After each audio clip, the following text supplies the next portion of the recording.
Good morning everyone. चलो, अपन ने कल 3 पॉइंट पढ़ लिए थे, ठीक है। और 3 पॉइंट क्या पढ़े थे याद है? और बोला था कि चौथा पॉइंट एक एप्लीकेशन के 3 पॉइंट पढ़े थे मेन, और तीनों के एक दो क्वेश्चन भी करवा दिए थे, ठीक है। अब चौथा पॉइंट पढ़ना था एप्लीकेशन का अपने को, क्या था? इक्विवेलेंट वेट फाइंड करना, ठीक है। और ये सबसे बड़ा और इम्पोर्टेंट टॉपिक है। बाकी के तीनों इतने इम्पोर्टेंट या सिंपल थे कंपैरेटिव बजाय इसके, यह थोड़ा लंबा थोड़ा टॉपिक चले जाएगा तुम्हारा। क्लियर है? चलो, तो आज का टॉपिक क्या है? ये चौथा वाला डी पॉइंट जो कल छूट गया था, वहां से कंटिन्यू कर रहे हैं ना। Application of equivalent application of oxidation number में to find out the equivalent weight, ठीक है। अब अपन मोल में पढ़ के आ चुके हैं ना। जमा लो जल्दी जल्दी, हाँ पेन जमा लो, हो गए, ठीक है। हाँ चलो, मोल कंसेप्ट में अपन इक्विवेलेंट वेट पढ़ के आए थे। वहां अलग अलग हाइड्रोजन डिस्प्लेसमेंट मेथड का, ऑक्सीजन में ऑक्साइड वाले का, क्लोराइड फॉर्मेशन मेथड का, फिर weight to weight displacement electrolysis वाले का, ये चारों पांचों भी लिखवाए थे। याद है थोड़े बहुत कुछ? ठीक है। तो इक्विवेलेंट वेट वहां पे भी मैंने तुम लोगों को समझाया था। और इक्विवेलेंट वेट में अपन ने एक बेसिक चीज समझी थी कि नॉर्मली सारा काम अपना मोल से हो रहा था। इक्विवेलेंट वेट लाने की जरूरत क्यों पड़ी थी? क्योंकि मोल तब तक सॉल्व नहीं कर सकते जब तक तुम्हारी इक्वेशन बैलेंस ना हो। इक्वेशन बैलेंस होगी तभी मैं बता पाऊंगा ना कि इसके इतने मोल से रिएक्ट करके ये बनाते हैं। एक बेसिक इक्वेशन अपन लिखते हैं, ठीक है।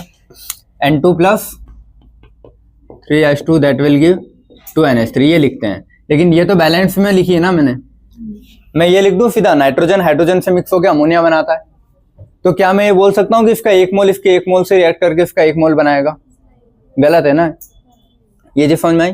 तो मैं ये नहीं लिख सकता कि इसका 1 मोल और इसका 1 मोल बनेगा, ये गलत है। मोल अगर मेरे को सही लिखना है तो मेरे को इसको बैलेंस ही करना पड़ेगा। और बैलेंस अगर मैं कर लूंगा पूरा तो N2 + 3H2 that will give 2NH3 आता है। 2 इधर 2 इधर, ये 6 और 1 और 2 और 2। क्लियर है? तो अब मैं क्या लिखूंगा? इसका 1 मोल इसके 3 मोल से रिएक्ट करके इसके 2 मोल बनाता है, ये चीज सही है। और वेट भी अगर मेरे को लिखना हो तो मैं ये नहीं लिख सकता कि इसका 1 ग्राम इसके 1 ग्राम से रिएक्ट करके इसका 1 ग्राम बनाएगा, मतलब ये 1 के हिसाब से ना। वेट में इसके हिसाब से लिख सकता हूँ, मोल के हिसाब से, कि इसका 1 मोल इसका 1 ग्राम, इसका 3 ग्राम, इसके 2 ग्राम। वेट में फिर कैसे लिखूंगा? नाइट्रोजन का वेट कितना होता है? 1 का 14 तो 2 का 28, तो 1 मोल मतलब इसका 28 ग्राम। हाइड्रोजन का ये 3 मोल तो कितना? 6 है ना, 6 ग्राम। और अमोनिया कितना? 17 होता है, 17 का डबल, ठीक है 34 ये। चलो ठीक है, तो ये चीज सही है। तो वेट को भी मैंने किस चीज से डिफाइन किया? मोल से, और मोल को बैलेंस करके ही किया था। बिना बैलेंस किए ना तो मैं वेट लिख पाऊंगा कि कितना कितना से रिएक्ट करेगा, ना मोल लिख पाऊंगा। क्लियर है? तो इस चीज को हटाने के लिए ही इक्विवेलेंट का कॉन्सेप्ट आया था कि अपन बिना बैलेंस करे भी चीजें बता सकते हैं कि जितना इसके इक्विवेलेंट, मतलब इसका एक इक्विवेलेंट इसके एक इक्विवेलेंट से ही रिएक्ट करता है, वो फिक्स है। इक्विवेलेंट में बैलेंस करने की जरूरत नहीं होती। इक्विवेलेंट में क्या बोलते हैं? इसका भी एक इक्विवेलेंट, तो इसका भी कितना? एक ही रिएक्ट करेगा और बनेगा भी कितना? एक ही। क्लियर है? तो इक्विवेलेंट में ये चीज वहां मैंने एग्जांपल करके भी बताया था तुम लोगों को कि यहाँ मोल से भी बताए थे और फिर इक्विवेलेंट से भी करके लिखे थे। तो मैं वो चीज वापस से यहाँ रिपीट नहीं कर रहा हूँ, ठीक है। एक बार पन्ने पलटा के मोल वाले चैप्टर में जहाँ इक्विवेलेंट वेट पढ़ा था वहां से देख लेना, क्योंकि पहले ये टॉपिक थोड़ा लंबा छोड़ा है। बट बेसिक समझ गए ना क्या है इक्विवेलेंट का, कि बराबर इक्विवेलेंट रिएक्ट करते हैं, फिर तुम रिएक्शन बैलेंस करो नहीं करो उससे फर्क नहीं पड़ता। ये अपना मेन आया था इक्विवेलेंट वेट का कॉन्सेप्ट, ठीक है। ये वाला रब कर दूं, ये उधर लिखा हुआ है क्योंकि, है ना।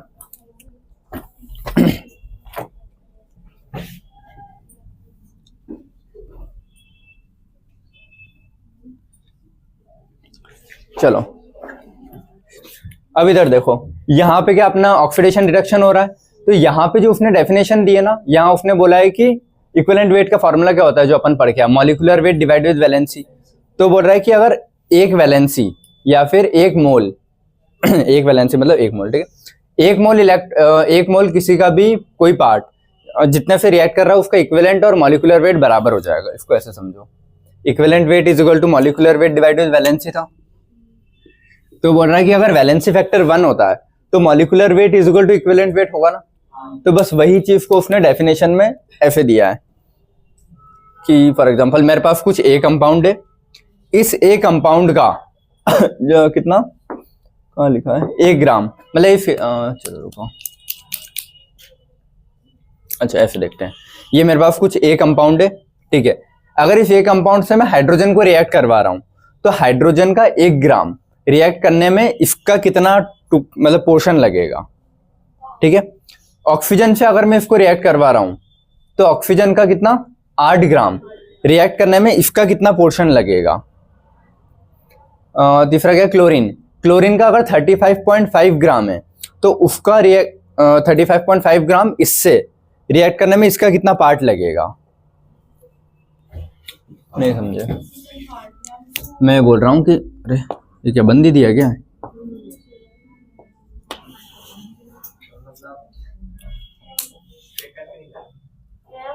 हाँ चलो, मैं बोल रहा हूं कि 1 ग्राम हाइड्रोजन, 8 ग्राम ऑक्सीजन और 35.5 ग्राम क्लोरीन, ठीक है। तो मैं बोल रहा हूँ ये मैंने कुछ एक ए कंपाउंड लिया था, ये बहुत सारा है, ठीक है। 100 ग्राम में मान लेता हूँ, मैंने मान लिया 100,000 जितना मानना है, ठीक है। तो इसका 1 ग्राम इसके कितने ग्राम से रिएक्ट करेगा, हो सकता है इतने से ही करे, तो वो हाइड्रोजन मतलब इसके लिए क्या हो जाएगा इक्विवेलेंट वेट। इसका 8 ग्राम इसके कितने से रिएक्ट कर रहा है, वो हो जाएगा इक्विवेलेंट वेट। क्लोरीन का 35.5 ग्राम इसके कितने से रिएक्ट कर रहा है, वो हो जाएगा इक्विवेलेंट वेट, अगर डेफिनेशन के फॉर्म में तुमको समझना है तो। वरना फाइनली इक्विवेलेंट वेट कुछ नहीं है, molecular weight divided by valency, अपना काम इसी से होगा। 8 है, ठीक है। डेफिनेशन ओपन ने उधर लिखा था, याद है hydrogen displacement method, oxide formation method, तो वहां भी हाइड्रोजन को 1.008 लिया था, ऑक्सीजन को 8 लिया था, क्लोरीन 35.5 लिया था, तो बस वही सेम चीजें वो, ठीक है। तो वो अपने जो दिया है ना, उन्होंने डेफिनेशन ऐसे ही दे रखी है कि इसका 1 ग्राम इसके कितने से रिएक्ट करेगा, वो इसका इक्विवेलेंट वेट होगा। इसका 8 ग्राम कितने से और क्लोरीन से करेगा तो 35.5 के हिसाब से लेते हैं, ठीक है। ये ज्यादा समझ में नहीं आ रही होगी डेफिनेशन, क्योंकि देखो हर चीज को तुम इमेजिन करके वैसा सोच पाओ जरूरी नहीं है, लेकिन जो अपने क्वेश्चन बनेंगे ना इक्विवेलेंट के, वो ये आते हैं कि molecular weight divided with valency, बस इससे अपने क्वेश्चन हो जाएंगे, क्लियर है। तो जो डेफिनेशन दी है वो एक बार पढ़ लेते हैं। The equivalent weight of an oxidising agent या रिड्यूसिंग एजेंट, यहाँ पे कोई भी कंपाउंड या तो ऑक्सीडाइजिंग होगा या रिड्यूसिंग रेडॉक्स में, ठीक है। तो उसका if the weight which accepts 1 mole of electron in a chemical reaction या loses 1 mole of electron in a chemical reaction. देखो या तो 1 मोल इलेक्ट्रॉन को वो एक्सेप्ट कर रहा होगा या 1 मोल इलेक्ट्रॉन को लूज कर रहा होगा। वो कितना वेट है जो 1 मोल इलेक्ट्रॉन को एक्सेप्ट कर पा रहा है, 1 मोल इलेक्ट्रॉन को लूज कर पा रहा है, वो वेट कहलाएगा इक्विवेलेंट वेट, क्लियर है। 1 मोल इलेक्ट्रॉन को लूज कर रहा है तो कितना वेट कर पा रहा है, या 1 मोल इलेक्ट्रॉन को अगर एक्सेप्ट कर रहा है तो कितना वेट कर पा रहा है उसको एक्सेप्ट, ये, ठीक है, पहली डेफिनेशन। दूसरी, the weight of element which reacts और डिस्प्लेसेस, डिस्प्लेस या रिएक्ट करना विद, अब देखना from a compound 1 gram hydrogen से रिएक्ट करने में कितना लग रहा है कोई भी चीज, वो उसका इक्विवेलेंट वेट कहलाएगा। 8 ग्राम ऑक्सीजन से रिएक्ट करने में किसी चीज का कितना पार्ट लग रहा है, वो पर्टिकुलर उसका इक्विवेलेंट वेट कहलाएगा। जैसे इसका वेट कितना था, 100 ग्राम था। अब मैं बोल रहा हूँ इक्विवेलेंट वेट कितना है इसका, तो ये जब हाइड्रोजन से रिएक्ट करेगा तो हाइड्रोजन का 1 ग्राम इसके कितने से रिएक्ट करना चाहिए, वो इस पर्टिकुलर का इक्विवेलेंट वेट है। या फिर इसका 100 ग्राम, अगर ऑक्सीजन का 8 ग्राम आता है तो ऑक्सीजन का 8 ग्राम इसके कितने से रिएक्ट करेगा, वो इसका इक्विवेलेंट वेट है। क्लोरीन से अगर करवाता हूं तो क्लोरीन का 35.5 ग्राम इसके कितने से रिएक्ट करेगा, वो इसका इक्विवेलेंट वेट है। बस अगर डेफिनेशन के फॉर्म में पूछता है तो वही लिखा है, compound 1 gram hydrogen 8 gram oxygen, ये is called equivalent weight of that element, clear है, ठीक है। अब देखो ये कुछ रिएक्शंस लिखी है, इन रिएक्शंस को अपन समझते हैं कि जो अपन ने अभी चीज बोली ना, वो ओरिजिनल रिएक्शन लिख दी है मैंने, तीनों बैलेंस करके लिखी है, ठीक है। तो बैलेंस करके लिखिए तो मुझे वेट्स पता होंगे सभी के। मैग्नीशियम का कितना होता है, 24 का डबल 48, तो इसका कितना है, अरे यार चलो मैं देख लूंगा, 48 ग्राम। ऑक्सीजन का वेट कितना है, 1 का 16 तो 2 का कितना 32, 32 ग्राम, ठीक है। तो बेटा इधर बातें नहीं, ये 32 ग्राम था, ये 48 ग्राम। अब डेफिनेशन के हिसाब से उसने 3 चीजें दी है ना, अगर हाइड्रोजन रिएक्ट करवा रहा हूं तो हाइड्रोजन का कितना बोला है, 1 ग्राम। हाइड्रोजन का 1 ग्राम सामने वाले के कितने से रिएक्ट करेगा, जितने से रिएक्ट करेगा वो उसका इक्विवेलेंट वेट होगा। अगर ऑक्सीजन का 8 ग्राम रिएक्ट करेगा सामने वाले से तो कितना, वो उसका इक्विवेलेंट। क्लोरीन अगर रिएक्ट करवा रहा हूं तो क्लोरीन का इतना ग्राम, इसके कितने से रिएक्ट करना चाहिए, जितने से रिएक्ट करेगा वो इस पर्टिकुलर का इक्विवेलेंट वेट। तो वही चीज अपन इधर समझते हैं। अब ये दिख रहा है ग्रीन लास्ट तक वालों को? ब्लैक से लिख दूं मैं?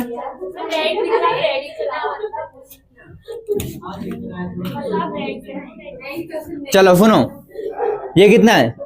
24 ग्राम। बेटा बातें नहीं, कोई बातें नहीं करेगा, ठीक है? इधर हाँ सॉरी यार, ये 48 ग्राम था, ये कितना था? इतना। अब डेफिनेशन के हिसाब से यहाँ पे क्या दिया? ऑक्सीजन दिया ना। देखो या तो ये होना चाहिए या ये ऑक्सीजन दिया, तो ऑक्सीजन अगर 8 ग्राम होता तो ये कितना होना चाहिए? ये अरे यार ये 32 है तो ये 48 होना चाहिए।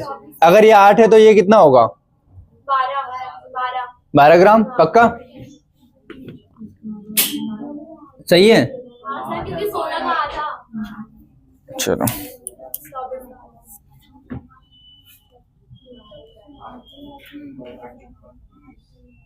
इसको इससे लिख देता हूँ 12 ग्राम। ये जी समझ गए? ठीक है। तो इसका इक्विवेलेंट वेट कितना आएगा मैग्नीशियम का? 12 ग्राम। ऑक्सीजन का 8 ग्राम, इसके कितने से रिएक्ट करेगा? कितने? 12 ग्राम से रिएक्ट करे, तो ऑक्सीजन का इक्विवेलेंट वेट क्या है? 12 ग्राम। ठीक है, मैग्नीशियम का भाई। ठीक है, अब इसको अपने डेफिनेशन के हिसाब से देखूं मैं, इक्विवेलेंट वेट क्या होता है? Molecular weight divide with valency. Magnesium का वेट कितना होता है? 24। ठीक है, और नॉर्मली मैग्नीशियम के ऊपर देखो जो भी चार्ज आता है उसका ओरिजिनल वाला वो कितना होता है? +2 का ही आता है। तो molecular weight divide with valency, उसकी वैलेंसी कितनी होती है? 2।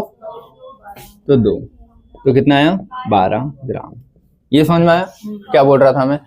कि कोई भी कंपाउंड हो, कितना भी ग्राम हो, वो कितना भी दिया हो, ठीक है, 1000 ग्राम 2000 ग्राम कितना भी दिया हो, लेकिन 1 ग्राम हाइड्रोजन इसके कितने से रिएक्ट करेगा, जितने से भी रिएक्ट कर रहा है वो उसका इक्विवेलेंट वेट है।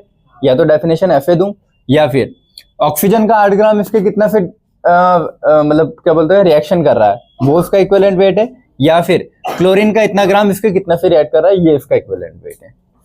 समझ गए? अगली डेफिनेशन का क्लियर करें। चलो हाँ,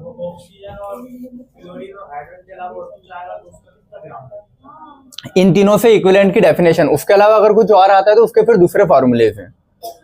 equivalent weight divide with valency, तो वैलेंसी देख एसिड के लिए अगर है तो एसिड में फिर नीचे number of repressible H+ ion, base है तो OH आयन, और क्या बोलते हैं सॉल्ट है तो फिर उसका चार्ज लिखते हैं। तो ऐसे अलग अलग कंपाउंड्स के लिए अलग अलग रिएक्शन के लिए अलग अलग चीजें हैं। लेकिन अगर ये हाँ हाँ समझ गया मैं, कुछ और आ रहा है ना, तो वो एसिड की रिएक्शन है क्या पहले देखूंगा, बेस की है क्या, कि सॉल्ट की है। अगर इन तीनों की नहीं है तो फिर चेंज इन ऑक्सीडेशन स्टेट से देखते हैं, वो धीरे धीरे सीखेंगे आगे कि ये यहाँ पे 0 में है, 0 से +2 में जा रहा है, तो चेंज कितने का है? 2 का है। तो फिर उसके हिसाब से मॉलिक्यूलर वेट डिवाइड विद 2 लिखते हैं, तो वो भी आगे आएगी तुम्हारे बहुत सारे, मतलब उसके केस 1 केस 2 केस 3 अलग अलग बनेंगे। ये बेसिक 0 से स्टार्ट होता है। हाँ देखो सुन लो इधर बेटा, सारे इधर सुनो, ये बेसिक चीज स्टार्ट हुई है अभी इक्विवेलेंट वेट। उसकी डेफिनेशन में जब कोई भी चीज देते तो स्टार्ट एक बेस शुरुआत करता है ना, तो इसकी डेफिनेशन की शुरुआत यहाँ इन 3 कंपाउंड से हुई थी। फिर इन 3 के अलावा कुछ आएगा तो वो 3 आते हैं एसिड, बेस और सॉल्ट, पहले उनका सीखेंगे, वो वैसे सीख चुके हैं बट एक बार और यहाँ बता दूंगा। फिर अगर इन 3 के अलावा कोई रेडॉक्स रिएक्शन आती है तो उसमें कैसे इक्विवेलेंट वेट निकालोगे? अब वो रेडॉक्स में एक का ऑक्सीडेशन हो रहा होगा, एक का रिडक्शन हो रहा होगा, दोनों का ऑक्सीडेशन, दोनों का रिडक्शन, तो ऐसे करके अलग अलग केसेस बनेंगे। ठीक है, उसके हिसाब से भी सीखना है। अभी यहाँ पे डेफिनेशन के हिसाब से सीखते जाओ, फिर आगे वेरिएशन आते जाएंगे। ठीक है, सीधे बैठो सभी। चलो, एल्यूमिनियम का वेट कितना होता है बेटा? अरे एक एल्यूमिनियम का कितना होता है? तेरा वेट होता है 27। 2 का कितना होगा? ठीक है, क्लोरीन का कितना होगा? 1 का 35.5, तो यहाँ पे कितने हैं? 6, कितना होगा? हाँ, तो 213 ग्राम। ये चीज समझ में आई सभी को कि इसका इतना है। लेकिन डेफिनेशन क्या बोलती है, क्लोरीन का कितना 35.5, इसके कितने से रिएक्ट करे वही उसका इक्विवेलेंट वेट होता है। ठीक है, तो क्लोरीन का कितना 35.5 ग्राम, इसके कितने से रिएक्ट करे। देखो इसमें किसका मल्टीप्लाई किया था, 5 का किया था तभी आया था, तो यहाँ 5 का डिवाइड कर दूंगा तो सीधा आ जाएगा ना। नहीं आया, क्या बोल रहा हूँ मैं, कैलकुलेशन आती है ना। 35 में 5 का किया तो आया, अरे यार 1 का था, हाँ 6 का, सॉरी 6 का किया तो ये आया था, तो इसमें 6 का डिवाइड कर दूं तो वही चीज आ जाएगी ना।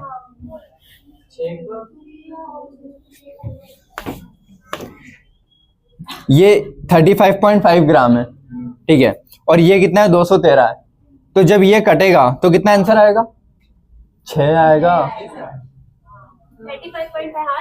6 आएगा ना, तो इसको भी 6 से ही डिवाइड कर दूं ना, तो मुझे पता लग जाएगा इसका कितना ग्राम था। या तो फिर इसको x रख के करते रहना, ये बाई x इक्वल टू ये बाई ये, ठीक है।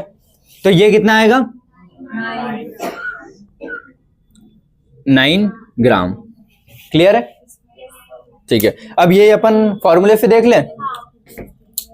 बेटा बातें नहीं करो, इधर देखो इक्विवेलेंट वेट क्या होता है, molecular weight divide with valency. Aluminium का मॉलिक्यूलर वेट कितना होता है 27 होता है ना, और एल्यूमिनियम की वैलेंसी कितनी होती है 3 बताया था, है ना। तो 27 डिवाइड विद 3 कितना होता है 9, तो इसका आया ना इक्विवेलेंट वेट 9। तो वही डेफिनेशन बोल रहा है कि अगर इसका इतना ग्राम, इसके कितने से रिएक्ट करना चाहिए, इसके 9 ग्राम से रिएक्ट करना चाहिए, तो उसका इक्विवेलेंट वेट कितना हो जाएगा 9। अगली डेफिनेशन देख ले, उसका इक्विवेलेंट वेट क्यों नहीं निकाल रहे हैं ऐसा, अपन यहाँ पे सिंगल एलिमेंट का ही देख रहे हैं, इसीलिए उसका भी निकाल सकते हैं। हम मॉलिक्यूलर वेट डिवाइड विद फिर उसकी वैलेंसी पे आएगा ऐसा, वो भी आगे जब चेक करेंगे कि मैग्नीशियम यहाँ पे 0 है वहां 2 है, तो मैग्नीशियम का देखेंगे तो मैग्नीशियम का वेट बाय 2, उधर देखेंगे तो उसका वेट बाय 2, ठीक है। इधर अगली थर्ड डेफिनेशन बेटा इधर देख लो ध्यान से, ठीक है। सोडियम का वेट कितना होता है 23 का डबल 46, तो ये कितना होगा 46 ग्राम। हाइड्रोजन का कितना 2 ग्राम, ठीक है। लेकिन डेफिनेशन क्या बोलती है, हाइड्रोजन का 1 ग्राम इसके कितने से रिएक्ट करना चाहिए, जितने से रिएक्ट करेगा वो, तो इसको आधा किया है ना बस, तो इसका भी आधा, तो 23 ग्राम इसका क्या होता है इक्विवेलेंट वेट होता है। और इधर से भी देख लोगे तुम तो इक्विवेलेंट वेट क्या होता है, मॉलिक्यूलर वेट कितना होता है सोडियम का 23 डिवाइड विद उसकी वैलेंसी कितनी होती है 1 ही होती है ना Na+, तो इसका इक्विवेलेंट वेट कितना आएगा 23। तो वही अब यहां से डेफिनेशन वेरीफाई हो गई, समझ गए डेफिनेशन कैसे वेरीफाई हुई है इन 3 से, कि ऑक्सीजन का 8 ग्राम सामने वाले के कितने से रिएक्ट करेगा 12 से, अगर मैग्नीशियम है तो, क्लोरीन है तो, और ये एल्यूमिनियम है तो उसके इतने से, समझ गए। अगर इन 3 के आते हैं ऑक्सीजन, हाइड्रोजन और क्लोरीन, तो कैसे करते हैं, ठीक है। अब आगे इधर देखो, अब इक्विवेलेंट वेट का एक फॉर्मूला अपन बेसिक पढ़ के आए थे, molecular weight divide with valency. अब ये जो वैलेंसी नाम है ये हर चीज के लिए अलग अलग डिफाइन होगा। एसिड के लिए वैलेंसी क्या लेंगे, बेस के लिए क्या लेंगे, सॉल्ट के लिए क्या लेंगे, कैटायन दिया है तो क्या लेंगे, एनायन दिया है तो क्या लेंगे, कोई रिडॉक्स रिएक्शन हो रही है तो क्या लेंगे, तो उसके लिए फिर वैलेंसी को अलग अलग डिफाइन कर रखा है। तो भैया इक्विवेलेंट वेट, मॉलिक्यूलर वेट या फिर एटॉमिक वेट, अगर एटम है तो एटम का, मॉलिक्यूल है तो मॉलिक्यूल का, अपॉन वैलेंसी। वैलेंसी को अलग अलग, एक्सचेंज ऑफ इलेक्ट्रॉन, कितने इलेक्ट्रॉन का चेंज आ रहा है, मान लो इधर +5 था इधर +3 हो रहा है, तो कितने का चेंज है 2 इलेक्ट्रॉन का ही चेंज है ना, तो वो 2 क्या हो जाएगा वैलेंसी, ठीक है। जैसे फॉर एग्जांपल यहाँ पे मैं बताऊं, यहाँ पे मैग्नीशियम कितना है 0 है, यहाँ पे कितना है +2, क्योंकि +2 में ही रहता है, तो चेंज कितने का है 2 का ना, तो ये चेंज ही अपना वैलेंसी कहलाएगा इस रिएक्शन के लिए। और बाद में जब अपन सीखेंगे तो इसका मॉलिक्यूलर वेट डिवाइड विद जो भी चेंज आया वैलेंसी, और चेंज कितना है 2 का था, तो डिवाइड विद 2 करता 48, मतलब जो भी इसका वेट है डिवाइड विद 2, तो भी आ जाता डायरेक्टली। क्लियर है, बिना बैलेंस किए। लॉस ऑफ इलेक्ट्रॉन, या तो कितने इलेक्ट्रॉन का लॉस हुआ है या फिर कितने इलेक्ट्रॉन का गेन हुआ है, गेन या लॉस से पता लगेगा ना, ठीक है। चेंज इन ऑक्सीडेशन स्टेट कितने का हो रहा है, कि इधर इतना था इधर, तो चेंज कितने का हुआ, और चार्ज ऑन एनी मेटल अगर एक सिंगल की बात की जाए तो ये अलग अलग अपन वैलेंसी को डिफाइन करते हैं, ठीक है। अब ये समझ जाओगे, इनके एप्लीकेशन जब लगेंगे ना तब क्लियर हो जाएगा कि अपन कहाँ पे यूज कर रहे हैं। ठीक है, ये समझ में आया इतना। चलो अब ये 3 चीजें तुमको समझनी है मेन। ठीक है, यहाँ पे ये सारे ये रूल्स लग रहे हैं, ये मिटाऊं, ये अच्छे से समझ लेना सभी। इधर चलो देखो, ये ऑक्सिलेट आयन दिया है, मैंने रिएक्शन लिख दी पहले कि कन्वर्ट किस में हो रहा है, रिएक्शन वो तुमको लिख के देगा। ठीक है, या फिर K2Cr2SN और KMnO4 की रिएक्शन तुमको याद होनी चाहिए कि ये एसिड में कैसे बिहेव काय में कन्वर्ट होता है, बेस में काय में होता है, न्यूट्रल में काय में होता है, और ये किस किस को काय में कन्वर्ट करता है। क्योंकि अपने को ये पता है ना K2Cr2SN और KMnO4 स्ट्रॉन्ग ऑक्सीडाइजिंग एजेंट है, ये अपनी मैक्सिमम में है, तो खुद और ऑक्सीडाइज तो हो नहीं सकते, सामने वाले को ही करेंगे, तो क्या है, अच्छा ऑक्सीडाइजिंग एजेंट है। तो ये किन किन को काई में ऑक्सीडाइज कर सकते हैं, ये आता है कि K2Cr2SN है, KMnO4 इसको काई में ऑक्सीडाइज करता है CO2 में, तो वो नहीं भी देगा तो स्टेटमेंट दे देगा फिर कि एक स्ट्रॉन्ग ऑक्सीडाइजिंग एजेंट है या KMnO4 की रिएक्शन करवाए इसके साथ, तो बताओ फिर इसका इक्विवेलेंट वेट। ठीक है, करवाए इसके साथ, तो KMnO4 इसको काई में कन्वर्ट करेगा, CO2 में, तो इस रिएक्शन का फिर तुमको इक्विवेलेंट वेट बताना है, इसका भी बताना है अलग से और इसका भी बताना है, दोनों के बताने। ठीक है, तो अपन स्टेप बाय स्टेप सॉल्व करते जाते हैं। सारे इधर देखना बेटा ना, इंपॉर्टेंट है, ध्यान रखना। इधर देखो, अब यहाँ पे मैं कैसे पता करूं, देखो मॉलिक्यूलर वेट तो मैं निकाल लूंगा, देखो किसी का भी इक्विवेलेंट वेट मेरे को निकालना है, उसने बोल दिया मेरे को इसका इक्विवेलेंट वेट फाइंड करो, तो मैं मॉलिक्यूलर वेट तो निकाल सकता हूँ ना, 2 कार्बन 4 ऑक्सीजन का मिला के, डिवाइड विद वैलेंसी। वैलेंसी क्या रखूं, वो वैलेंसी तुम ये नहीं रखोगे। ठीक है, जो ऊपर चार्ज दिया वो चार्ज वैलेंसी नहीं है, क्योंकि इंडिविजुअल एटम का चार्ज वैलेंसी है, कंपाउंड का चार्ज वैलेंसी नहीं है। अगर सिर्फ सोडियम होता तो ये वैलेंसी है, ये वैलेंसी नहीं है। ठीक है, कंपाउंड का चार्ज वैलेंसी नहीं है, तो यहाँ पे वैलेंसी क्या होगा, रिएक्शन हो रही है तो कुछ चेंज ही हो रहा होगा ना ऑक्सीडेशन नंबर में, तो वो चेंज ही वैलेंसी होगा। तो यहाँ पे इसका मैं वो निकाल लूं, ऑक्सीडेशन नंबर 2x कार्बन का निकालना है, प्लस ऑक्सीजन का तो -2 होता है, तो कितना -8 इजिकल टू -2, तो ये कितना हो जाएगा 2x इजिकल टू 8 - 2, ये कितना हो जाएगा 6, तो x इजिकल टू क्या आएगा 3। ये समझ में आया। ठीक है, या फिर इसको बोलोगे 2x, यहाँ पे 2 है ना, तो 2x इजिकल टू 6, ये चीज समझ गया। ठीक है, अब इधर ये x प्लस -4 समझ गया ना, 2 × 2 इजिकल टू 0 कुछ नहीं दिया, तो x इजिकल टू क्या आ जाएगा, प्लस का 4। ठीक है, तो अगर ये 2x है तो मेरे को उसको भी 2x रखना पड़ेगा। देखो एक सिंपल सा है, 2 मेथड है बोलो, या फिर 2 अलग अलग तरीके हैं सॉल्व करने के। अगर मेरे को इसका इक्विवेलेंट चाहिए तो मैं इसके हिसाब से देखूंगा कि कितना चेंज आ रहा है, मुझे अगर इसका इक्विवेलेंट चाहिए तो मैं इसके हिसाब से देखूंगा कि इधर कितना चेंज आ रहा है। ठीक है, अब देखो स्टेप 1, मुझे इसके हिसाब से चाहिए ना, तो इसमें तो क्या है 2x है ना, 2 कार्बन है, तो 2x कितना है इसका 6, इधर x इजिकल टू 4 है, तो इसका 2x कितना होगा 8, क्योंकि मल्टीप्लाई बाय 2। ठीक है, ये हो गया किसके हिसाब से, इधर से इधर जाऊंगा तो। ठीक है, तो चेंज कितने का आया, 2 का चेंज आया ना, तो इसका अगर मेरे को मॉलिक्यूल वो निकालना है क्या, इक्विवेलेंट वेट, तो इक्विवेलेंट वेट क्या करूंगा, मॉलिक्यूलर वेट, जो भी इसका मॉलिक्यूलर वेट आ रहा होगा सॉल्व करके, डिवाइड विथ 2। क्लियर है। अगला स्टेप 2। ठीक है, अब मैं इसके हिसाब से इसका निकालना है मेरे को, इसका कितना आया, x इजिकल टू 4 है ना, तो अगर ये 4 है तो इसको भी मैं इसके हिसाब से निकालूंगा, क्योंकि मेरे को अब इसका वेट चाहिए। तो इसको x क्या आया, 2x 6 था, तो x क्या होगा 3। ये क्लियर है। तो अब चेंज कितने का आया, 1 का चेंज आया ना, तो इसका इक्विवेलेंट वेट कितना आया, इसका मॉलिक्यूलर वेट जो भी है CO2 का 44 डिवाइड विद 1। ये चीज समझ गए। तो एक स्टेप क्या होगी, जिस भी कंपाउंड का निकाल रहे हो उसमें जो भी एटम है वो कितना वेरिएबल, मतलब कितने उसमें है, कितने नंबर में, कितने मोल में, उसके हिसाब से सामने वाले को कन्वर्ट करोगे और उसका चेंज निकाल के सॉल्व करोगे।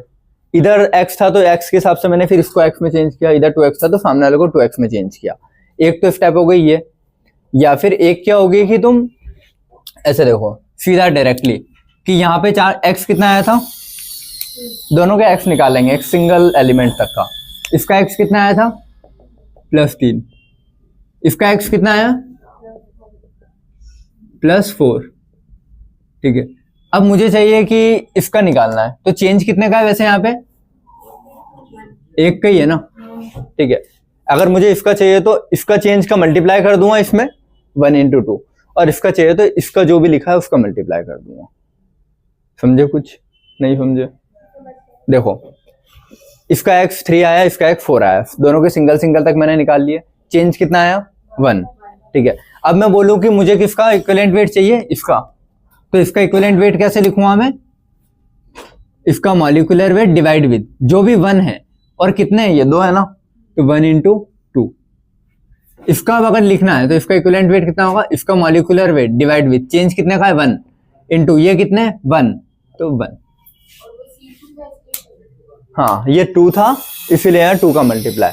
तो या तो ऐसे रखो कि जो भी चेंज आ रहा है सिंगल से बस वही चेंज है, जिसका पूछे उतना मल्टीप्लाई कर देना नीचे, या फिर सेम ही है ना। देखो यहाँ इसका कितना है mw/2, mw/2 आया, इसका चेक करना था तो mw/1, mw/1 आया, ठीक है। तो जो भी तुमको सिंपल लगे उसके अकॉर्डिंग कर लेना। क्लियर? ये सेम चीज नेक्स्ट वाले के लिए करूं मैं, ये तुम लोग ट्राई करो। नेक्स्ट वाला लिखा भी मैंने ना m1 m2 है ना, चलो मैं करवा देता हूँ ना, तुम लोग से तो हो गया। इधर देखो, इधर सारे ये the molecular weight of dichromate, dichromate पता ना क्या होता है, Cr2O7 - 2, ठीक है। ये मॉलिक्यूलर वेट ऑफ डाइक्रोमेट अगर m1 दिया है और Cr+3 का वेट क्या दिया है m2 बोल दिया है उसने, then find out the equivalent weight of each compound, दोनों का इक्विवेलेंट वेट फाइंड करना है। तो सीधा मैं लिख लूं इक्विवेलेंट वेट, यहाँ पे चार्ज कितना है +3, यहाँ पे कितना है ये 2x प्लस -7 × 14 = -2, तो 2x = क्या है 14 - 2 12, तो 2x कितना है ये 12, तो x कितना आएगा 6। ये एक मुझे समझ में आ गया, ठीक है। अब पहले में बेसिक वाला जो है इसका x कितना आएगा +3, क्योंकि कुछ नहीं दिया तो ये, तो सिंपल में चेंज वाले से कर लूं पहले, फिर स्टेप 1 स्टेप 2 वाले से करता हूं, ठीक है। चेंज कितना है 3 का, तो अगर मुझे इसका वेट चाहिए तो इसका वेट इक्विवेलेंट वेट कैसा आएगा, इसका मॉलिक्यूलर वेट कितना दिया था m2 दिया है, तो m2 बाय कुछ नहीं दिया 1, तो 3 × 1। इसका वेट चाहिए अगर, तो इसका वेट क्या हो जाएगा, चेंज कितना मतलब m1 अपॉन चेंज कितने का है 3 का ही है, तो 3 इंटू यहाँ पे कितना है 2, तो 2, तो m1/6। ये समझ गए? तो ये स्टेप शायद ज्यादा सिंपल पड़ता है कि सीधा चेंज देख लो, इंटू इसका 1 है तो इंटू 1, इसका 2 है तो इंटू 2, खत्म, जिससे तुम प्रैक्टिस करो। या फिर ऐसे कि इसका x था तो इसको मैं x में कन्वर्ट करूं 2x से, तो चेंज कितने का 3 का, तो इसमें सीधा 3 आएगा। अगर ये 2x है तो 2x = 12, तो इसको भी मैं 2x में कन्वर्ट करूंगा, तो इसका 2x कितना है 6, तो 12 और 6 गैप कितने का है 6 का, तो इसीलिए उधर 6 आया। समझ गए क्या कर रहा हूं मैं? पक्का दोनों स्टेप से? तो या तो इस मेथड से कर लो कि जो भी चेंज है उसमें 1 का मल्टीप्लाई, 2 है तो 2 का मल्टीप्लाई, जिसका पूछे उसका मल्टीप्लाई कर दो नीचे वाले में, या फिर वही इसको अगर इसका निकालना है तो ये x है तो उसको भी x रखना पड़ेगा, इसका निकालना है और ये 2x है तो इसको भी 2x रखना पड़ेगा। समझ गए चीज क्या कर रहा हूं? किसी को नहीं आया तो पूछ लो अभी, पक्का? ठीक है, मैं लिखूं तो नहीं वो 2x वाला फिर, कि देखो अगर ये 2x है कितना है 12, तो ये इसका 2x कितना हो जाएगा 6, तो गैप कितने का हुआ, ये इधर से इधर आया ना, ठीक है, तो कितने का 6 का गैप है। समझ गए चीज?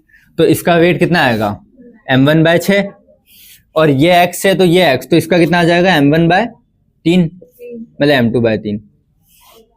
क्लियर है? अगला थर्ड वाला करूं? नहीं आ रहा? चलो इधर, ये इसका वेट मैंने m1 दिया है, इसका m2 वेट दिया है, ठीक है। अब पहले नॉर्मल वाली मेथड से कर लेते अपन जो अपन कर रहे हैं, ठीक है, बिना 2 4 रखे, ठीक है।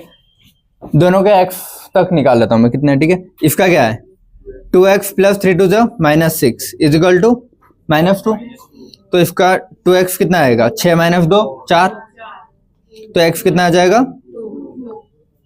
2, इसका x, ठीक है। ये 4x plus minus 12 is equal to minus 2, तो 4x is equal to 12 minus 2 10, तो इसका x कितना आ जाएगा 10/4, ये जो समझ गए, ठीक है। अब चेंज कितने का है, फंस गए ना, ठीक है। इसीलिए अपनी वाली मेथड थोड़ी ठीक है, अरे ये वाली यार देखो, मतलब सेकंड वाली मेथड, एक तो ये हो गया। अब यहां से चेंज कैसे पता करोगे, वही कि 10 माइनस 4 कितना होता है, जितना 10 का 2.5, ठीक है। तो 10 माइनस 4 कितना होगा 2.5, तो 2 और 2.5 में डिफरेंस कितना है 0.5 का। अब इसका वेट चाहिए तो m1 अपॉन 0.5 इंटू 2, इसका वेट चाहिए तो m2 अपॉन 0.5 इंटू 4, समझ गए। या तो ऐसे करो, या फिर अगर ये डिवाइड में इसमें ना फंसना हो, तो अगर इसका चाहिए मुझे, तो ये कितना है x 2 है, तो इसका 2x कितना आएगा 4, क्योंकि ये 2 के फॉर्म में दिया ना, इसको भी 2 के फॉर्म में कन्वर्ट करूंगा मैं। इसका 4x 10 था, तो 2x कितना होगा 5, तो यहां से यहाँ कितने का चेंज है 1 का, तो इसका कितना आएगा इक्विवेलेंट वेट m1/1, सीधा कुछ नहीं करना है, क्योंकि अपन ने पहले कन्वर्ट कर लिया ना 2x को 2x में, और देखो 0.5 का डबल भी 1 ही होता है इसका। अब ये वाला कितना 4x के फॉर्म में, तो ये अगर 4x कितना है 10, तो इसका 4x करना पड़ेगा ना, 2x अगर 4 है तो 4x कितना आएगा इंटू 2 तो इंटू 2 8, इसमें इधर से इधर चेंज कितना आ रहा है 2 का, तो इसका वेट कितना हो जाएगा जो भी दिया है अपॉन 2 बस। और यहां से भी देखो 0.5 का 4 गुना करोगे 0.5 0.5 0.5 0.5 2 ही 4 ही, मतलब 2 ही होता है। तो या तो ऐसे सॉल्व करो, या फिर गैप जो भी एक्स्ट्रा आ रहा है और जिसको पता करना है उसको मल्टीप्लाई करते रहो। जो मेथड से तुमको कैलकुलेशन ज्यादा सिंपल लगे वो कर लेना। बात घुमा फिरा के वहीं आ रही है। कौन सा वाला, ये देखो ऑक्सीडेशन स्टेट निकालते आती है, बातें नहीं कोई भी। इसका ऑक्सीडेशन स्टेट 2 आई, इसकी ऑक्सीडेशन स्टेट आई 2.5, ठीक है। तो इन दोनों का गैप कितना है 0.5, तो जो भी गैप है, ठीक है 0.5 आया है, ठीक है। अब अपन इक्विवेलेंट वेट क्या करते हैं, molecular weight divide with valency, ठीक है। तो मॉलिक्यूलर वेट मैंने m1 दिया था तो m1 रखा, अपॉन वैलेंसी में क्या करता हूं जो भी गैप होता है, क्योंकि गैप वैलेंसी का मतलब लिखा ना चेंज इन ऑक्सीडेशन नंबर, तो यही डेफिनेशन तो फॉलो हो रही है कि ये 2 था बाद में 2.5 हो गया, तो चेंज कितना का आया 0.5, तो अपॉन चेंज। अब वो चेंज क्योंकि एटम का नंबर अलग है ना, तो ओवरऑल चेंज पता करना है मेरे को। तो अगर ये 2 थे तो 2 का मल्टीप्लाई करूंगा इधर, सेम इधर चेंज कितने का आया था 0.5 का, लेकिन ये कितने 4 है तो 4 का मल्टीप्लाई करूंगा। या तो ऐसा आंसर आ जाएगा, या फिर ये 2x है तो सामने वाले को भी 2x रख के सॉल्व करूंगा, तब जाके एग्जैक्ट चेंज पता लगेगा ना। इधर मैं 2 का चेंज देख रहा हूँ, इधर 4 का देख रहा हूँ, तो वो तो फिर गड़बड़ है। इधर 2 का देख रहा हूँ तो इधर भी 2 का ही देखना पड़ेगा, तब जाके सही चेंज मिलेगा इसके लिए। और इधर 4 का देख रहा हूँ तो इसके लिए भी मेरे को 4 का ही देखना पड़ेगा, तब जाके 4 से 4 में कितना चेंज हो रहा है ये पता लगेगा ना। इधर 4 का चेंज देख रहा हूँ मैं, इधर 2 का ही चेंज देख रहा हूँ, तो चेंज थोड़ी ना कहलाएगा, वो तो बराबर वाले में चेंज कहलाऊंगा ना।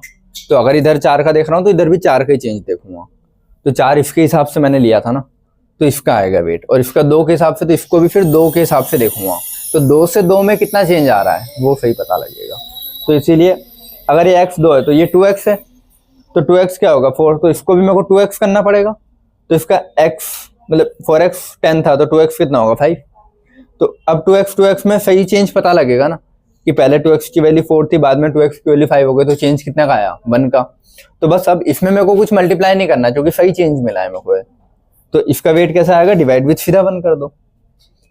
इसका 4 है तो 4x 10 आया, तो इसका 2x से थोड़ी ना कंपेयर कर पाऊंगा मैं, 4 को 4x से ही कंपेयर करूंगा, तो इसका 4x कितना आएगा, डबल कर दूंगा तो 8 है ना। तो चेंज कितना का है 2, तो इसका वेट, इसका 8 थे 2 थे, तो चेंज 2 नीचे सीधा लिख दिया। तो या तो ऐसे करो या फिर ऐसे। समझ में आया, ये चीज प्रैक्टिस से आ जाएगी, बात मानो। क्लियर है, ये बेसिक समझ गए ना क्या है, बहुत जगह लगेगा क्वेश्चन में भी, ठीक है। मैं कुछ और क्वेश्चन लिख रहा हूं वो प्रैक्टिस करो, ठीक है। चलो मैं करूं, देखो पहले तो मैं लिख लेता हूं ये 2x, plus 4 to the minus 8 is equal to -4। तो इसका 2x कितना आएगा, 8 - 4 4, ठीक है। इसका x plus 3 is equal to 0, तो इसका x कितना आ जाएगा, -3, ठीक है। अब मेरे को अगर इसका मॉलिक्यूलर वेट पूछे P2O4 -2, तो तुम पहले क्या करोगे भाई, फॉर इसका इक्विवेलेंट पूछे तो इसका इक्विवेलेंट वेट देखो, या तो मैं ऐसा करूं पहले वाली स्टेप से कि इसका भी x में कन्वर्ट कर लूं, फिर जितना है उसका मल्टीप्लाई कर दूं नीचे, उससे करूं या इस वाली मेथड से। चलो देखो, या तो ऐसा कर लो कि x इक्वल टू ये भी कितना आएगा 2, तो चेंज कितने का है, 2 से पहले 0 तक जाएगा, तो 2 तो ये, और 0 से -3 3 ये, तो टोटल चेंज कितने का है, 5 का है, ठीक है। ये ध्यान रखना, ये 2 और 3 को एक मत कर देना। ये +2 से -3 है, चेंज कितने का आया, 5 का। अब मुझे अगर इसका इक्विवेलेंट चाहिए तो इसका मॉलिक्यूलर वेट डिवाइड विद 5, ये तो लिखना ही है, कितने 2 है ना, तो इंटू 2, सेम इधर molecular weight divide with 5 into 1 है ना, तो 1, क्लियर है। या तो ऐसे कर लोगे, या फिर इसका 2x कितना है, 4 है, तो इसका 2x कितना होगा, 6 माइनस का 6, तो 4 से -6 में गैप कितना है, 4 से -6, तो 4 से 0 4, और इधर -6, तो 6 और 4 10, तो इधर देखो नीचे 10 आ रहा है, 5 to the 10। अगर ये x में है तो इसका चाहिए तो इसको भी x में कन्वर्ट करना पड़ेगा, तो -3 से +2, 5 का चेंज है तो नीचे 5 ही आ रहा है, क्लियर है। तो 2x x वाली मेथड से करोगे तो भी वही आंसर आता है, नॉर्मल इससे अगर करते हो तो भी वही आता है, समझ गए। ये अगला वाला करूं, ठीक है। NO3 माइनस है ना, तो x plus -6 is equal to -1, तो x इज इक्वल टू क्या, 6 - 1 5, ठीक है।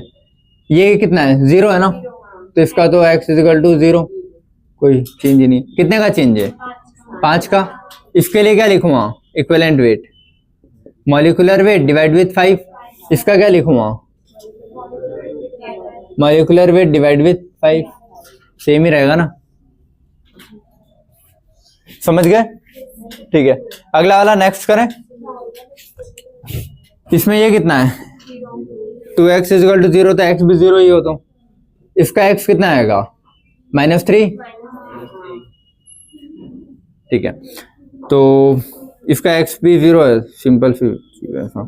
चेंज कितने का है, 3, तो इसका इक्विवेलेंट वेट कितना आएगा, molecular weight divide with 3 into 2 है ना, तो इंटू 2। इसका इक्विवेलेंट वेट कितना आएगा, molecular weight divide with 3 into 1 है तो 1। ये जी समझ गए क्या किया, कौन सा बेटा, ये पूछ रहा हूँ, N2 का 0 होगा ना, वो तो 0 होगा, 5 2, अच्छा हाँ ये बोल रहा हूँ, अच्छा हाँ ये 2 है ना, तो 5 × 2 कर लेना इसको, ठीक है। ये 5 × 2 कर लेना, ये 2 था ना, तो अगर इसको 2x से रखोगे तो इसको भी फिर 2x से रखना पड़ेगा तुमको, ये 2x भी 0 ही होगा, ये 2x 10 हो जाएगा, तो 2x का गैप 10 आता है, तो इसलिए इसका 10 रहेगा, ठीक है। करेक्ट कर लिया सभी ने, इधर ध्यान दे लेते हैं। ये x इक्वल टू 0 है, ठीक है, लेकिन ये कितना है, 2 का है ना, तो यहाँ 2 का मल्टीप्लाई करना होगा तुमको। 5 तो गैप आया था, गैप इंटू जो भी नंबर है उसका, गैप कितना है 5 है, नंबर कितना है 1 है, तो 5 × 1 किया तो है, 1 है तो 1, 2 है तो 2, इसमें सब में तो किया है, 2 इसमें भी किया है, इसमें 1 का किया है, इसमें किया तो है, N2 है ना, तो 2 का मल्टीप्लाई किया है, और यहाँ N1 है तो 1 का किया है। या फिर नॉर्मल मेथड से देख लो कि इसका 2x करोगे तो 0, इसका 2x करोगे तो 10, 2x में गैप कितना है 10 का है, तो सीधा 10 लिख दो, है तो क्लियर है। चलो अब मैं एक और क्वेश्चन लिख रहा हूँ, चलो सभी इधर, सारे इधर बेटा, है ना। चलो ये चीज समझ गए, इक्विवेलेंट वेट निकालेंगे कैसे, molecular weight divide with valency. अब वो जो वैलेंसी पता कर रहे हैं ना, उसी की 3 अलग अलग कंडीशन है, ठीक है। एक कंपाउंड में एक चीज का ऑक्सीडेशन हो रहा है और एक का रिडक्शन हो रहा है, तो कंडीशन अलग है, ठीक है। और अगर एक बार ऑक्सीडेशन और रिडक्शन हो रहा है, इसमें दो कंडीशन है फिर, कि सेम इलेक्ट्रॉन का ऑक्सीडेशन हो रहा है, जैसे तीन इलेक्ट्रॉन ऑक्सीडाइज वाली रिएक्शन में आ रहे हैं और 3 रिड्यूस वाली में आ रहे हैं। एक ये है कि सेम सेम हो, लॉस या गेन, और एक है कि अलग अलग लॉस या गेन हो रहे हो, या फिर दोनों लॉस या दोनों गेन हो रहे हो, या तो दोनों का ऑक्सीडेशन या दोनों का रिडक्शन। तो वही 3 कंडीशंस लिखी है। पहली कंडीशन, इफ ओनली ऑक्सीडेशन या फिर ओनली रिडक्शन टेक प्लेस, कि ए का ए ने 2 इलेक्ट्रॉन लॉस किए और बी बनाया, और 2 इलेक्ट्रॉन लॉस करके सी बनाया, तो दोनों या तो ऑक्सीडेशन होंगे या दोनों रिडक्शन। यहाँ पे क्या लॉस मतलब रिमूवल ऑफ इलेक्ट्रॉन है ना, तो दोनों ऑक्सीडेशन का मैंने लिखा है। तो अगर दोनों का सेम होगा ऑक्सीडेशन या रिडक्शन कुछ, तो क्या करेंगे, मॉलिक्यूलर वेट डिवाइड विथ जो भी इनका नंबर ऑफ इलेक्ट्रॉन होगा उसको सम नीचे कर दोगे, ऐसा क्लियर है। ये मैंने मन से लिया है, 2 2 तो 4। अगर वही कंडीशन ऐसे आती है कि दोनों ऑक्सीडेशन रिडक्शन होते हैं लेकिन वैल्यू सेम है, ठीक है, कि इसने लॉस किया मतलब ऑक्सीडेशन हो रहा है 6 इलेक्ट्रॉन से और रिडक्शन भी हो रहा है 6 इलेक्ट्रॉन से, अगर बराबर दे रखा है क्वेश्चन में, तो क्या करते हैं, मॉलिक्यूलर वेट डिवाइड विथ किसी एक का लिख देते हैं 6, क्योंकि दोनों में 6 तो नीचे सिर्फ एक का ही लिखोगे, ठीक है। फिर अगर ऑक्सीडेशन रिडक्शन हो रहा है लेकिन ऑक्सीडेशन के इलेक्ट्रॉन अलग हैं और रिडक्शन के अलग जा रहे हैं, कि लॉस ऑक्सीडेशन हो रहा है 3 का और गेन हो रहा है, और मतलब ऑक्सीडेशन हो रहा है 2 का और गेन हो रहा है 3 का, मैंने एग्जांपल लिया है, ठीक है। तो इसमें क्या करते हो, इसका अलग लिखते हो इक्विवेलेंट m/2, इसका इक्विवेलेंट अलग लिखा m/3, और फिर इन दोनों को जोड़ा। ये मत करना कि m/2 + 3 कर दिया, उसकी वैल्यू अलग ही आ जाएगी, वो m/5 हो जाएगा, और m/2 + m/3 में फिर एलसीएम लेना पड़ेगा और फिर सॉल्व होगा।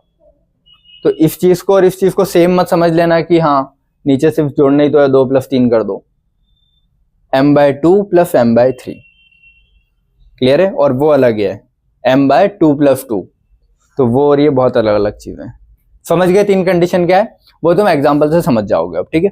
ये 4 एग्जाम्पल पहले करते हैं, उसके बाद ये 2 एग्जाम्पल और करेंगे, ठीक है। इससे स्टार्ट करूं, कोई बात नहीं, चलो यहां से स्टार्ट कर लेते हैं, ठीक है। चलो ब्रोमीन पे कितना है यहाँ पे चार्ज, यहाँ ब्रोमीन पे कितना है, देखो ऑक्सीजन के -6 होंगे, माइनस में से 1 ऊपर रख दिया तो -5, तो यहाँ पे कितना आएगा, ये समझ में आता है ना, निकाल सकते हो ना ये चीज, ठीक है। तो 0 से कितना हो रहा है, कितने का चेंज, ठीक है। 0 से कितना हो रहा है ये -1 ना, तो कितने का चेंज, 1 का चेंज। वो चेंज देख रहे हैं बस, चेंज में ये नहीं देखते हैं कि माइनस प्लस, सिर्फ लिख देंगे, ठीक है। तो एक 5 आ रहा है, एक 1 आ रहा है। अभी ऑक्सीडेशन है कि रिडक्शन, 0 से +5 उधर जा रहा है ना ऑक्सीडेशन, 0 से -1, तो एक का ऑक्सीडेशन है, एक का रिडक्शन है, और दोनों की वैल्यू भी अलग अलग आ रही है, कि कुछ मतलब 5 इलेक्ट्रॉन ऑक्सीडाइज वाले में और एक रिड्यूस वाले में, समझ गए चीज। तो इसका ओवरऑल अगर मॉलिक्यूलर इक्विवेलेंट वेट लिखना हो, देखो अगर सिर्फ इस रिएक्शन का लिखना हो, इस हाफ रिएक्शन का, देखो अभी बता दूंगा, देखो ये पूरी कंप्लीट रिएक्शन है, ये और ये हाफ रिएक्शन इसका एक टुकड़ा, और इसको ही देखूं अगर, तो ये इसका हाफ रिएक्शन, तो हाफ हाफ मिलके पूरी रिएक्शन बन गई। तो अगर वो सिर्फ पहले इसका बोले, वो बोल के देगा कि किससे किसका निकलवा रहे हो, क्लियर है, कि सिर्फ ऑक्सीडाइज वाले का निकलवा रहे हो, सिर्फ रिड्यूस वाले का निकलवा रहे हो, या ओवरऑल पूरे का पूछ रहे हो, वो क्वेश्चन में लिख के देगा सब कुछ, ठीक है। तो इसका कितना आएगा m/5, इसका पूछे सिर्फ, तो इसका कितना आएगा m/1, क्लियर है। लेकिन अगर ओवरऑल पूरा पूछे कि पूरी रिएक्शन का बताओ, तो इस पूरे का चेक करना पड़ेगा ना, और उसमें कंडीशन क्या है अपनी, अब मैं जोड़ूंगा कैसे, उसके लिए अपन ने क्या बोला कि अगर एक ऑक्सीडाइज एक रिड्यूस हो रहा हो और अलग अलग नंबर के साथ हो रहा हो, तो कैसे करेंगे, ये एक ऑक्सीडाइज एक रिड्यूस अलग अलग नंबर, तो इसका ओवरऑल क्या आएगा तुम्हारा m/5 + m/1। फिर इसको सॉल्व कर लोगे तो क्या आएगा, सॉल्व कर लोगे 6m/5, समझ में आ रहा है।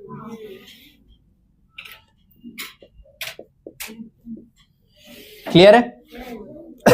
ये वाला सॉल्व करें, यहाँ पे मैंगनीज कितना आएगा, देखो 4 2 8, 8 में से 2 तो यहीं रख दिए, बचे कितने 6, माइनस के 6 तो यहाँ कितना आएंगे प्लस के 6, तो प्लस के 6, इस पे कितना आएगा 7 प्लस का, समझ में आ गया ना कैसे, 8 में से 1 यहाँ रख दिया तो 7, तो 7, ये 0 -4 है तो ये +4, ठीक है। मैंगनीज इसमें कितना हो रहा है, +6 से +7, 1, और 1 से ऑक्सीडेशन हो रहा है ना, मतलब लॉस ऑफ इलेक्ट्रॉन। तो ये लिख लेना, इसमें 0 से ये लॉस है और ये गेन है, ठीक है। और यहाँ पे कितना हो रहा है, +6 से -4, तो ये रिवर्स में आता है, तो इलेक्ट्रॉन ले रहा होगा तभी तो -4 हुआ है ना। तो कितना, 2 का गेन ऑफ इलेक्ट्रॉन। तो एक लॉस एक गेन और अलग अलग कंडीशन पे हो रहा है। तो इसमें भी कैसे करेंगे, अगर ओवरऑल पूछे तो ये भी करूंगा मैं ना। इंडिविजुअल अगर पूछ रहा है कि इस हाफ रिएक्शन का बताओ तो m/1, इस हाफ रिएक्शन का बताओ तो m/2, ओवरऑल पूछे तो m/1 प्लस m/2 कर लोगे, कितना आएगा, नीचे 2 लिखोगे और 3 + 1 2 + 1 2m/2, हाँ भाई 3m/2। क्लियर है, समझ गए क्या है, कुछ आ रहा है समझ में। अब ये करो, ठीक है। देखो सल्फर यहाँ पे कितना है,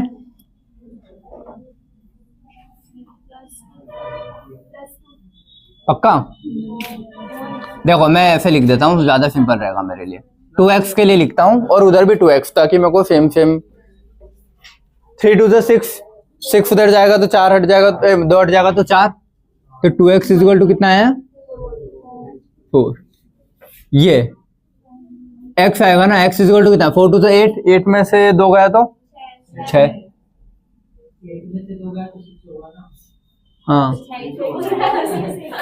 2x = 12, ठीक है।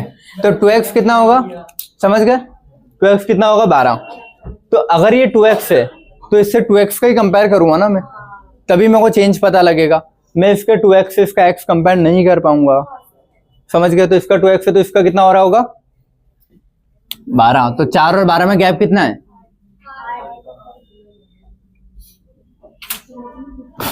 ये चीज समझ गए। अब सेकंड सल्फर पे कितना है, 0, और इसका x भी 0 है तो 2x भी क्या रहेगा, 0, क्योंकि मैं उससे कंपेयर करवा रहा हूँ ना, इसीलिए उसके हिसाब से लिखा है मैंने। तो एक और अगर मेरे को इसका बनाना है ऐसे, समझ गया, तो इस पे कितना आएगा, 4, ये चीज समझ गए, ठीक है। कि 8 और 4, इस 8 और 4 को पता है तुम लोग यहाँ कट भी कर सकते हो बाद में जब रिएक्शन में पढ़ेंगे। बाकी अभी इसका पूछेगा तो m/8 और सेकंड का पूछेगा तो m/4, तो m/4 प्लस m/8 कर लोगे, m/4 प्लस m/8 ये कर लेना, ठीक है। इसका क्लियर है, ये चीज समझ गए। इसमें भी लॉस गेन हो रहा है ना, पक्का, ठीक है। P4 का कितना है, 4x = 0, तो कुछ नहीं दिया तो 0 ही होता है ना, ठीक है। तो 4x 0 है ना। यहाँ पे x कितना आएगा इसका आएगा 0, तो 4x भी क्या आएगा, समझ गए। इसका x कितना आएगा, ये प्लस होता है तो -3, तो इसका 4x कितना आएगा, -12। क्लियर है। अब ये 4x से 0, तो इसमें कितना चेंज है, 0, कोई रिडक्शन नहीं, कोई ऑक्सीडेशन नहीं। इसमें कितना हो रहा है, 0 से -12 हो रहा है, तो रिडक्शन है, ठीक है। कितने का, 12 का, और ये 0 का। तो एक का 0 है, एक का तो कुछ भी नहीं हो रहा ना ऑक्सीडेशन रिडक्शन, तो ओवरऑल का सिर्फ एक का ही रह जाएगा। तो क्या हो जाएगा, m/12, इसमें ये रह जाएगा ना ओवरऑल m/12, क्योंकि एक का तो कुछ है ही नहीं, ना ऑक्सीडेशन हो रहा है ना रिडक्शन। समझ गए सभी, ठीक है। अब ये तो बचे हुए 2 एग्जाम्पल और कर लें। देखो यार, यहाँ तो मैंने तुमको कैटेगराइज कर दिया था कि ये इसके एग्जाम्पल हैं, और नहीं भी होता तो समझ जाते ना, एक का लॉस एक का गेन और अलग अलग वैल्यू के साथ। तो ये स्टेप, इसमें सॉल्व करो। देखो ये 2x, 3 × 2 = 6, 6 उधर जाएगा और 2 से हट जाएगा तो 4, तो 2x = क्या होगा, 4।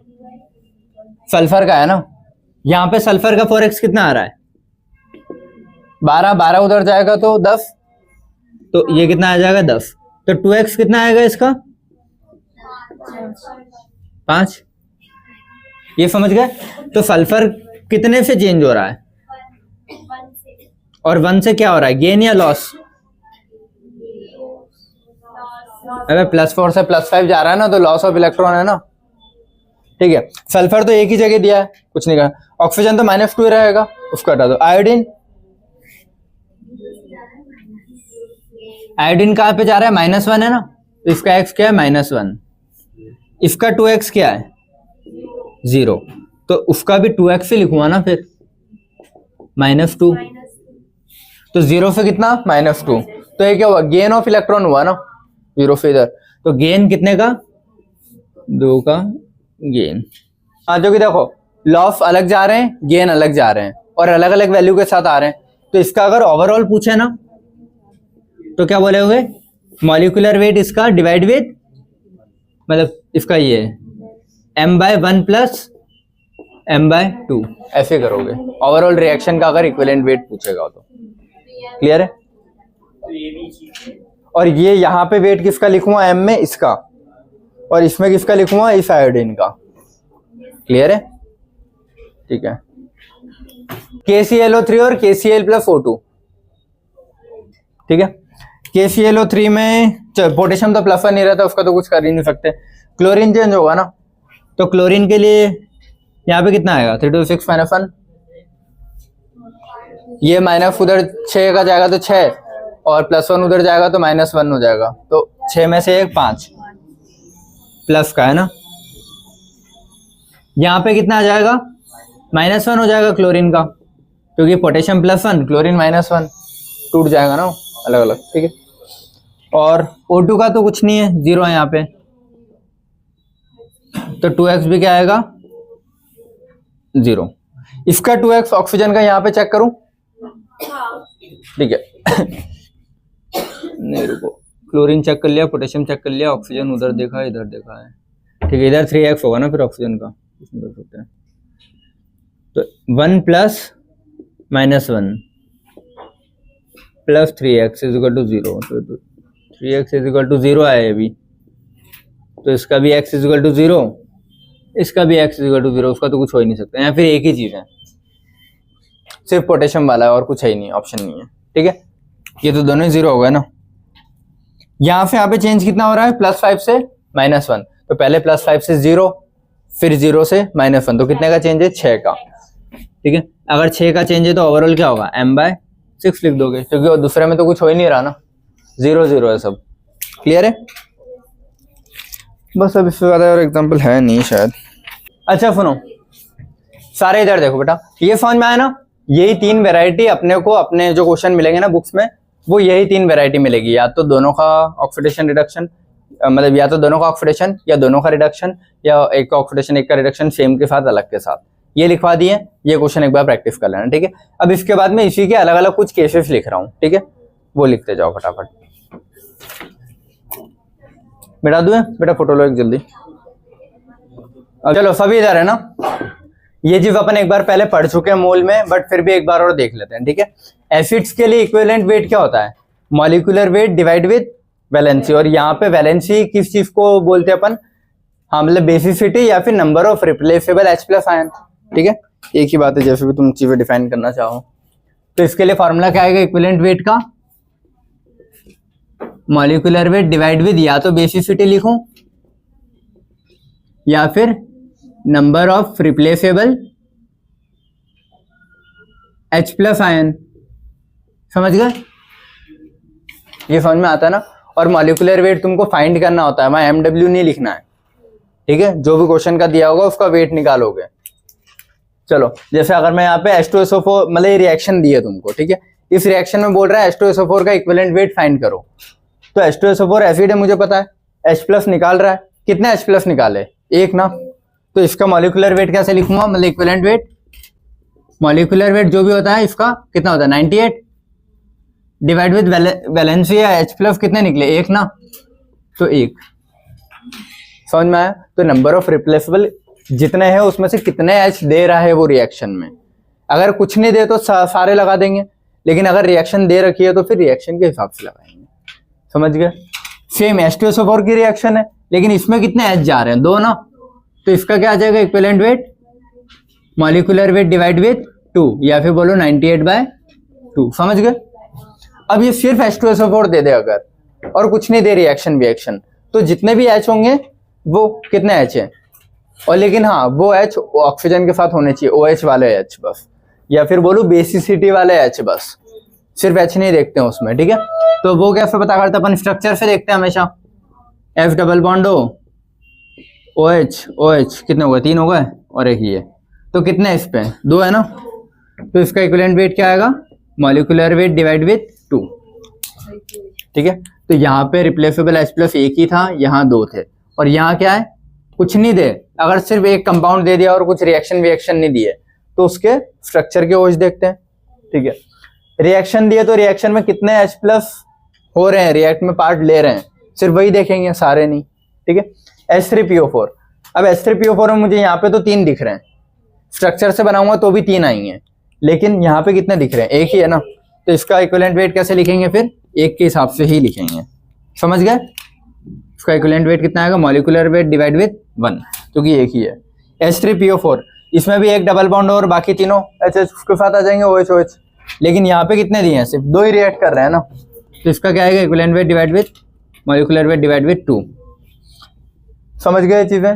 H3PO4 पूरे 3 के 3 रिएक्ट कर रहे हैं, तो इसका क्या आ जाएगा, डिवाइड विद 3। अगर वो कुछ नहीं देता और सिर्फ H3PO4 लिखता ना, तो भी कितना होता है उसका, मॉलिक्यूलर वेट डिवाइड विद 3, क्योंकि इसके स्ट्रक्चर में 3 OH रहेंगे।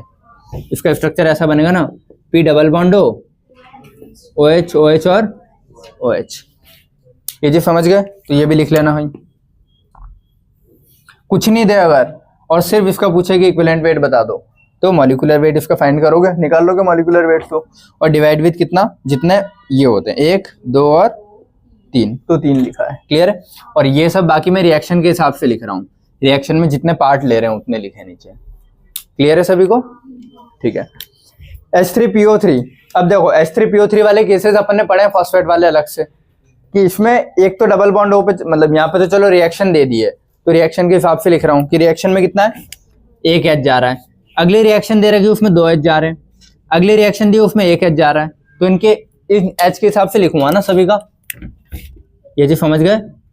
मॉलिक्यूलर वेट डिवाइड विद 1, इसमें क्या आएगा, मॉलिक्यूलर वेट डिवाइड विद 2, इसमें क्या आएगा, मॉलिक्यूलर वेट डिवाइड विद 1, ये समझ गए। लेकिन अगर ये H3PO3 वाले केसेस मैंने अलग से बनवाए हैं स्ट्रक्चर बनवा के, जैसे अगर वो सिर्फ देता तुमको H3PO3 तो क्या लगाते, सिर्फ दे दिया है बेटा H3PO3, इधर जगह है मेरे पास, क्योंकि यहाँ इन H को डायरेक्ट नहीं देखोगे, स्ट्रक्चर से देखते हैं अपन, P डबल बॉन्ड हो, OH और फिर एक H ऐसे ही रह जाता है, वो तो 2 ही है ना बस। तो इसमें फिर ये नहीं करोगे तुम कि इसका इक्विवेलेंट वेट क्या, मॉलिक्यूलर वेट डिवाइड विद 3 नहीं होगा, क्या होगा इसका, मॉलिक्यूलर वेट डिवाइड विद 2, क्यों, क्योंकि 2 ही अपने पास रिप्लेसेबल H+ आयन रहेंगे अगर इसका पूछता है तो, क्लियर है। ऐसे ही H3PO मतलब H2PO3 और बाकी के भी अगर पूछता है, H3PO3, H3PO2 और एक और जो भी अपन लिखते हैं हमेशा, समझ गए ना, तीनों फॉस्फेट वाले, उनका स्ट्रक्चर से ही क्लियर किया जाएगा।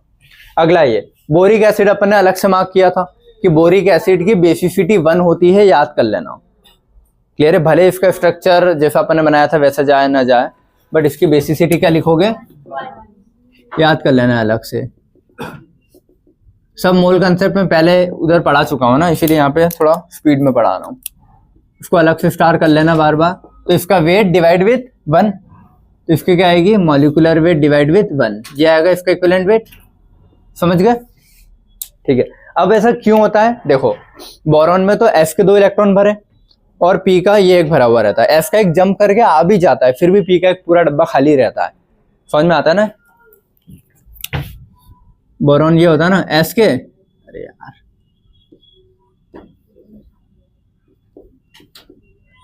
अगर जंप करवा भी दिया तो ये डब्बा तो खाली है ना, समझ गए चीज। तो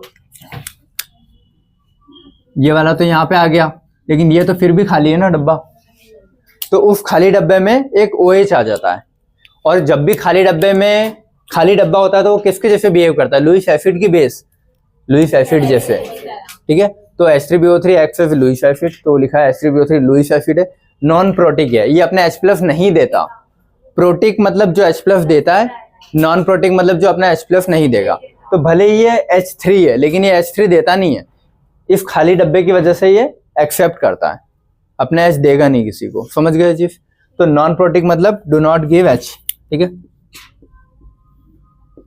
do not give H plus ion to other. भले इसके पास H है फिर भी नहीं देगा वो, क्योंकि देखो दोनों कंडीशन है ना, इसके पास इलेक्ट्रॉन ले भी सकता है, इलेक्ट्रॉन दे भी सकता है, लेकिन ये क्या प्रीफर करता है, इलेक्ट्रॉन एक्सेप्ट करना दूसरे से। तो इसकी रिएक्शन ऐसे बनती है, H3BO3 प्लस NaOH से अगर रिएक्ट करवाते तो इसका जो OH है वो यहाँ पे आ जाता है इसके साथ। तो B इसको ऐसे भी लिखते हैं ना, BOH होल थ्राइस। H3BO3 को ऐसे भी लिख सकता हूँ। तो B के पास 3 OH तो हैं, 1 2 3, चौथे की जगह है तो वो इस चौथे को यहाँ रख लेता है, तो H3BO4 हो जाता है और 1 माइनस एक्स्ट्रा आ जाता है। क्लियर है? तो ये पूछे अगर वीक मोनोबेसिक, एक ही OH एक्सेप्ट किया तो वीक मोनोबेसिक है, नॉन प्रोटिक है और लुईस एसिड है। क्लियर है इतना?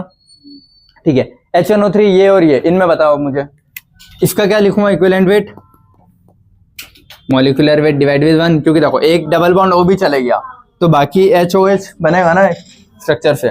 HClO4 इसमें भी एक डबल बॉन्ड O चलेगा तो एक H तो बनेगा ना, इसका भी क्या आएगा, मॉलिक्यूलर वेट डिवाइड विद 1। इसमें भले ही FOF वाला बॉन्ड रहता है, इसमें एक ऐसा रहता है ना, SOS फिर double bond O, double bond O, समझ गए जी?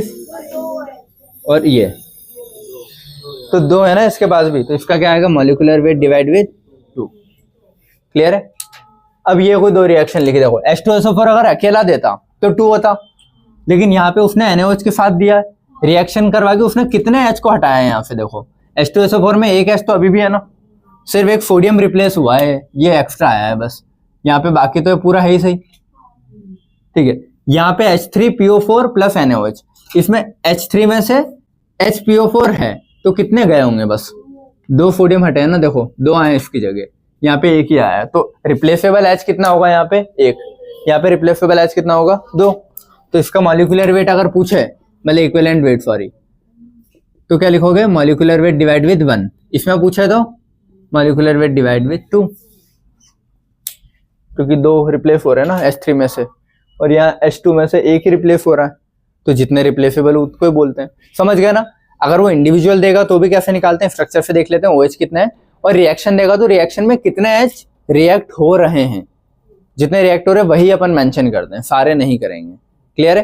तो ये होगा तुम्हारे एसिड के लिए, ऐसे बेस के लिए, फिर सॉल्ट के लिए।